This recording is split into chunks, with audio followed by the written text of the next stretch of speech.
पन्नगे च सुरेन्द्रे च कौशिके पाद संस्पृशि निर्विशेष मनस्काय श्री वीरस्वामिने नमः। आर्हत वाङ्मय में कहा गया है, दुल्हे खलु मानुषे भवे चिरकालेणवि सब्बपाणिनम गाढ़ाय विवाग कम्मुणो समयम गोयम मापमाय। जैन शास्त्र में एक है उत्तरध्ययनानि, उसके 10वें चैप्टर अध्ययन में बताया गया है कि मनुष्य जन्म दुर्लभ है।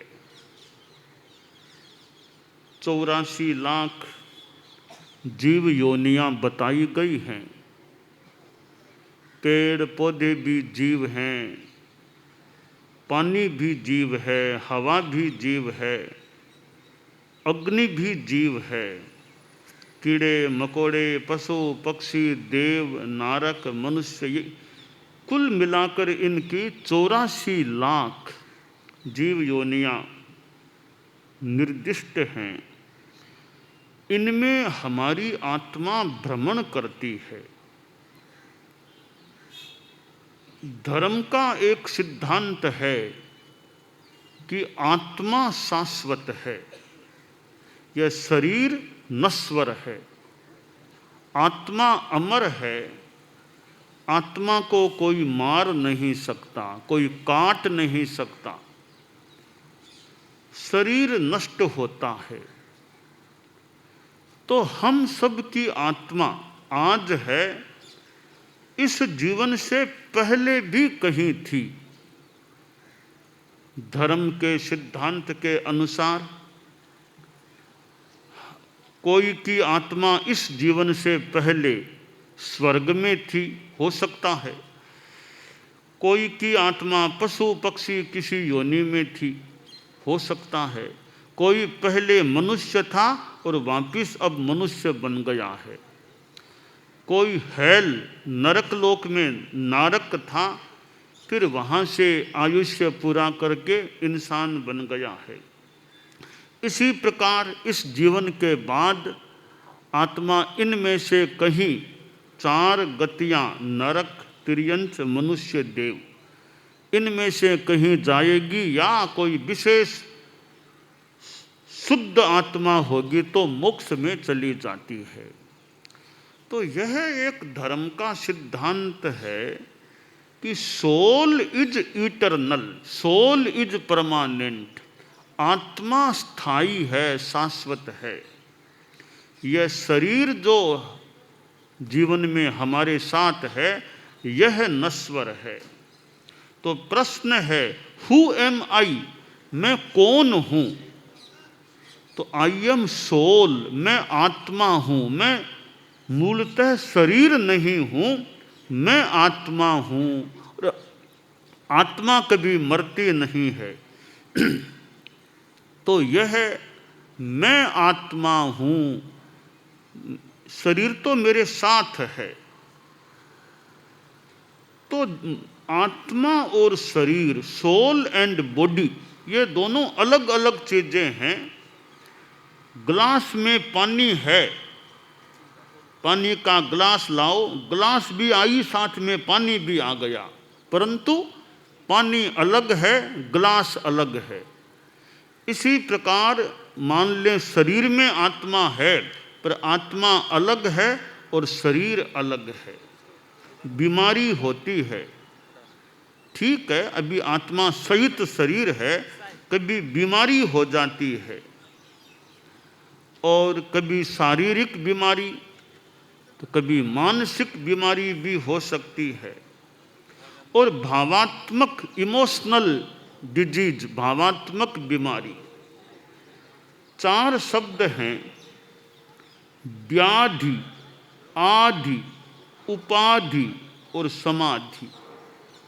व्याधि यानी फिजिकल डिजीज, शारीरिक बीमारी है, वह व्याधि है। और मेंटल डिजीज, मानसिक बीमारी, आधि।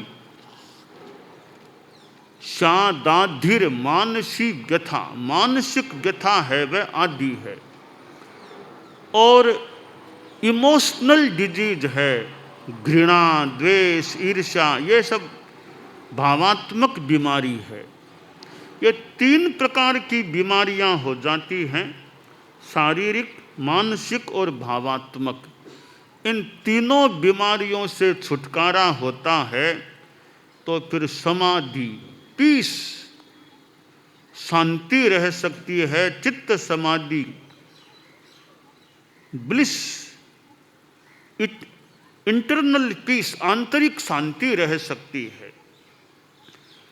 तो आत्मा है, जैन दर्शन में और धर्म में मान ले कर्मवाद का सिद्धांत है। प्राणी जैसा कर्म आचरण प्रवृत्ति करता है, उसके अनुसार उसको कर्म का फल भी भोगना होता है या कर्म को कटना होता है, काटना होता है।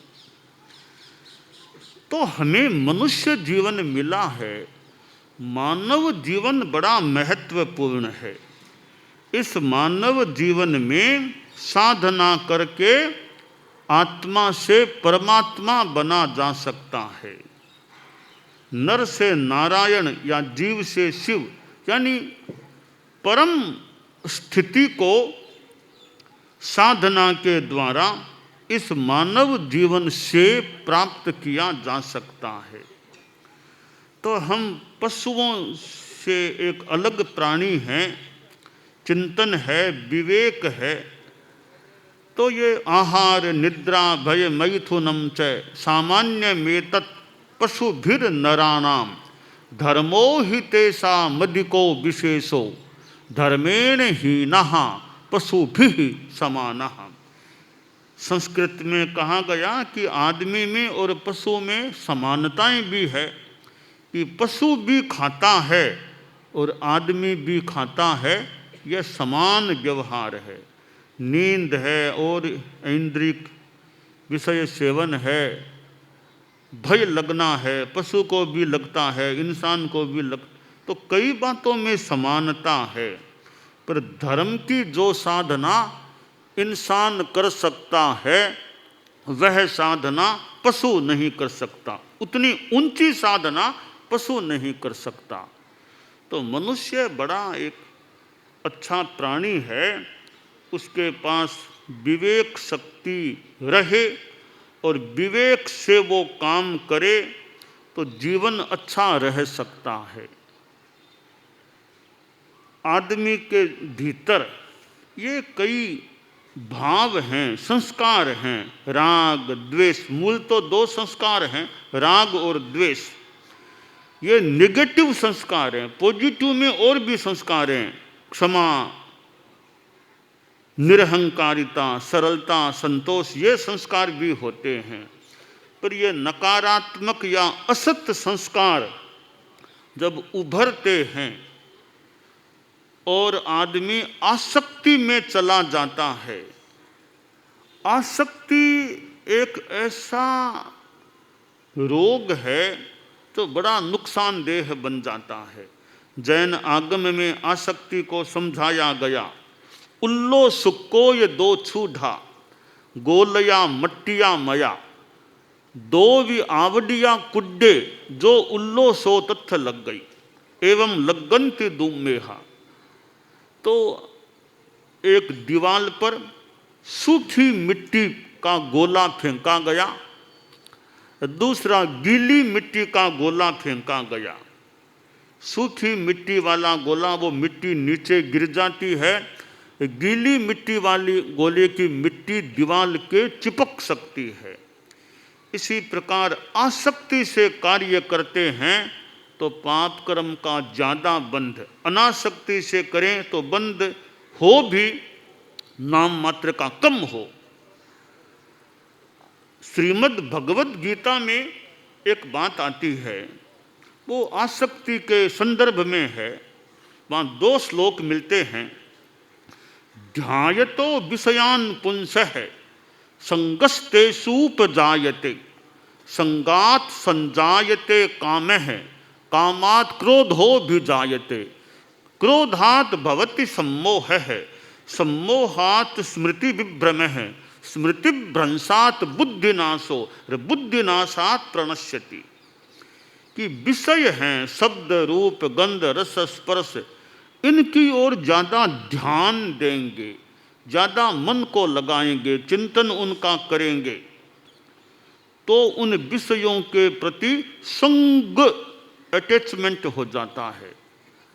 संग की थोड़ी अगली लेवल, अगला स्तर है काम हो जाता है। काम होने के बाद गुस्सा भी आ सकता है। कामना की पूर्ति हुई नहीं तो गुस्सा आ सकता है। और फिर आगे सम्मोह है, स्मृति भ्रंश, और स्मृति भ्रंश हो जाए, स्मृति भ्रंश के बाद बुद्धि का नाश, बुद्धि नाश के बाद तो आदमी का विकास का अवरोध, विकास का नाश हो सकता है। तो ये आसक्ति है वो बड़ी नुकसानदेह सिद्ध हो सकती है। यह डिजिटल डिटॉक्स की जो बात है, ये आधुनिक जो यंत्र हैं, टेक्नोलॉजी के जो ये साधन हैं, आधुनिक तकनीकी के, एक अपेक्षा से देखें तो गृहस्थों के लिए बहुत उपयोगी हैं। आज घर बैठे बैठे धर्मगुरुओं का प्रवचन सुन सकते हैं। कोई यहाँ नहीं भी आ सके तो घर बैठे बैठे ही यूट्यूब आदि ऐसे साधन हैं, घर बैठे ही सुन लो। तो कितनी सुविधा हो गई कि आने में देरी हो गई, जाम हो गया, रास्ते में लेट हो रहे हैं, तो प्रवचन तो शुरू हो गया, मोबाइल फ़ोन से गाड़ी में बैठे बैठे ही सुनते रहो। तो यहाँ देरी होगी तो भी यहाँ की बात सुनने को मिल गई। यानी कितनी इस टेक्नोलॉजी की एक ये गुणवत्ता माने कि सुविधा हो गई है, दूर बैठे कितनी प्राप्तियाँ की जा सकती है। तो ये जो यंत्र हैं, मोबाइल फ़ोन है, एक लैपटॉप, कंप्यूटर आदि आदि ये चीज़ें हैं, इनका अपना उजला पक्ष भी देखा जा सकता है। किसी बात में एक उजला पक्ष भी हो सकता है, दूसरा अंधेर पक्ष भी हो सकता है। हम कभी केवल उजले पक्ष को ही देखें तो अंधेर पक्ष की बात को छोड़ देते हैं, और कभी केवल अंधेर पक्ष को ही देखें तो हम उजले पक्ष को भी गौण कर सकते हैं। और कभी एक समान दृष्टि से देखें कि इतना उजला पक्ष है, इतना इसका अंधेर पक्ष है। दोनों पक्षों को हम समता भाव से देख लें, निष्पक्ष भाव से देख लें, फिर यह ध्यान दें कि उजला पक्ष है उसको तो मान लो आदमी काम में भी ले तो ले, तो जो अंधेर पक्ष है वो काम में नहीं लिया जाना चाहिए। हम मोबाइल फ़ोन, ये टेक्नोलॉजी का जो विस्तार हुआ है, सोशल मीडिया, इसका उजला पक्ष भी देखा जा सकता है और अंधेर पक्ष भी देखा जा सकता है। तो इतनी सुविधा है कि दूर बैठे बैठे बात कर लो, दूर बैठे बैठे अध्ययन करा दो, 1000 कोस दूर बैठे को पढ़ा दो, भले प्रोफेसर कहीं पर है, विद्यार्थी कहीं है, क्लास ले ली जाए, तो कितनी बड़ी सुविधा हो गई। तो टेक्नोलॉजी का उजला पक्ष भी है। अब साथ में जो अंधेर पक्ष है उसको भी ध्यान में लें कि अंधेर पक्ष है, उस पक्ष में जाने से बचने का प्रयास करें। मैं भूल न करूं तो एक बार मैं मध्य प्रदेश गया था, सन 2004 की बात है। मैं झाबुआ में, प्रॉपर झाबुआ में गया। वहाँ संभवतः रात के समय हमारा प्रोग्राम हो रहा था। मुनि कुमार समण जी वहाँ मेरे आसपास बैठे थे। संभवतः कुमार जी ने मुझे इशारा किया कि आप देखो वो बच्चा क्या करता है। मेरे सामने कुछ बच्चे बैठे थे, तो संभवतः एक बच्चा दूसरे बच्चे के कान के पास कुछ यूँ लगाकर कुछ यूँ अभिनय सा कर रहा था। मैंने उस बच्चे को इशारा करके मेरे पास आने का इशारा किया। बच्चा छोटा सा था, मेरे पास आया। मैंने कहा तुम क्या कर रहे थे? तो उसने बंदूक यूं उस पास वाले बच्चे के कान के बंदूक लगा के वो अभिनय सा कर रहा था। मैंने कहा क्या कर रहे थे? कहा इस मैं थोड़ी बात में अंतर हो तो कहा इस बच्चे ने मुझे छेड़ा था, मैं इसको शूट करूंगा, बंदूक से मारूंगा इसको। तो छोटे से बच्चे में बंदूक से मारने की अभिनय भी शुरू कर दिया। फिर मैंने सोचा कि जरूर इसने यह टीवी आदि के माध्यम से देखा है, वह सीख गया ऐसे शूट करना होता है। वो तो एक वास्तव में मारा नहीं था, बाद में अमेरिका में और में तो वो बच्चों ने शूट करना शुरू कर दिया। अब ये मीडिया बड़ा काम का भी हो सकता है, कहीं गलत चीज़ें भी बच्चों आदि में आ सकती हैं। अब ये मोबाइल फ़ोन आदि है, अब बच्चे कई बार लगता है इतने इसके पीछे पड़ जाते होंगे कि माँ ने मोबाइल फ़ोन हाथ से ले लिया तो बच्चा रोएगा कि माँ को थोड़ा पीटना शुरू करेगा।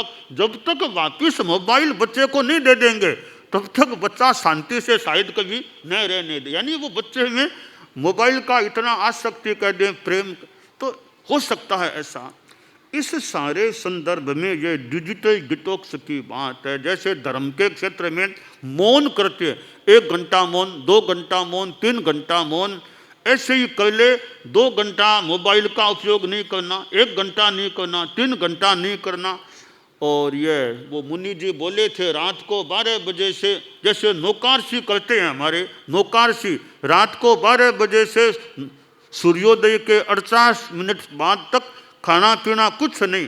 तो ऐसे ही मोबाइल की नौकारसी कर लें। भी के 12 बजे से नौकारसी समझ में नहीं आए तो 12 से सुबह 7 बजे तक, ये 7 घंटा का समय है कि 7 घंटा तक अत्यंत जरूरी स्थिति के सिवाय मोबाइल फ़ोन का उपयोग नहीं करूँगा। यह भी एक धर्म का ही काम है, संयम हो गया। अत्यंत जरूरी इमरजेंसी के सिवाय 12 से 7 बजे तक मोबाइल का उपयोग नहीं करूँगा। आप लोग बच्चे तो अभी थोड़े कम दिख रहे हैं, आप लोग ये नियम लेना चाहें 1 महीने के लिए कि रात की 12 से सुबह के 7 बजे तक अत्यंत जरूरी के सिवाय मोबाइल फ़ोन का उपयोग नहीं करेंगे। या कोई दूसरे का फ़ोन आ जाए तब तो फिर भी उठाना पड़े, चला करके फ़ोन का उपयोग नहीं। प्रतिज्ञा करा दें 1 महीने तक, हैं? अगले 4 जनवरी तक, मान लो 4 दिसंबर है, 4 जनवरी 1 महीने तक रात की 12 से 7 बजे तक इमरजेंसी के सिवाय या दूसरे का फ़ोन आ जाए तो उसके सिवाय बाकी मोबाइल फ़ोन को मानो छूना ही नहीं, उपयोग नहीं करना। ठीक है, तो हम प्रतिज्ञा करते हैं 1 महीने तक रात के 12 बजे से सुबह के 7 बजे तक इमरजेंसी स्थिति के सिवाय या दूसरे का कोई फ़ोन आ जाए उसको सुनने के सिवाय या उसको मामूली सा कोई उत्तर देने के सिवाय हम फ़ोन का उपयोग, मोबाइल फ़ोन का उपयोग नहीं करेंगे। हो सकेगा तो हाथ में भी नहीं लेंगे। प्रतिज्ञा है, त्याग है। ठीक है। तो ये डिजिटल डिटॉक्स, ये इसका संयम हो गया। तो ऐसे ये 7 घंटे का, कभी दिन में भी 1 घंटा, भी दिन में भी 1 घंटा फ़ोन का उपयोग नहीं, यूँ यानी सारांश है ये उजला पक्ष अंधेर पक्ष। उजला पक्ष तो ठीक है, आप लोग गृहस्थ हैं, कोई साधु भी हो सकते हैं कि उजले पक्ष को काम लेते हैं। जो नुकसानदेह है कि ड्राइविंग की जा रही है, ड्राइविंग के साथ मोबाइल कान पर लगा है, मान लो बात हो रही है तो कहीं ड्राइविंग में गड़बड़ी हो सकती है। अभी वो डॉक्टर साहब कोई बता रहे थे कैसे वो एक्सीडेंट की बात मोबाइल फ़ोन के कारण से। तो ऐसे कि अब एक काम में अब बच्चे हैं, इधर तो खाना खाना, इधर वो टीवी देखना, दोनों साथ है। दोनों काम साथ न करें। खाना खाना है तो टीवी नहीं देखना, टीवी देखना तो खाना नहीं खाना। एक प्रवृत्ति को यूँ बंद कर दिया जाए तो यह भी एक संयम का प्रयोग हो सकता है। तो यह अनुव्रत के अंतर्गत अनुव्रत विश्व भारती अनुव्रत के कार्य का संचालन करने वाली है, यूँ अनुव्रत न्यास भी है। तो यह संयम की जो बात है, तो मोबाइल फ़ोन का भी जितना उचित हो उतनी मात्रा में संयम का संकल्प हो, उसके दुष्परिणाम जो आने के लिए आशंकित या संभावित हो उनसे भी बचाव हो सके, और आत्मा की दृष्टि से, धर्म की दृष्टि से प्रवृत्ति का संयम हो सके, निरोध हो सके, निवृत्ति हो सके। इन संदर्भों में हम मोबाइल और ये आधुनिक टेक्नोलॉजी का उजला पक्ष अंधेर पक्ष दोनों का विवेचन करने का प्रयास रखें और अंधेर पक्ष से बचने का प्रयास रखें। यह एक अच्छी बात या बुरी बात हो सकती है।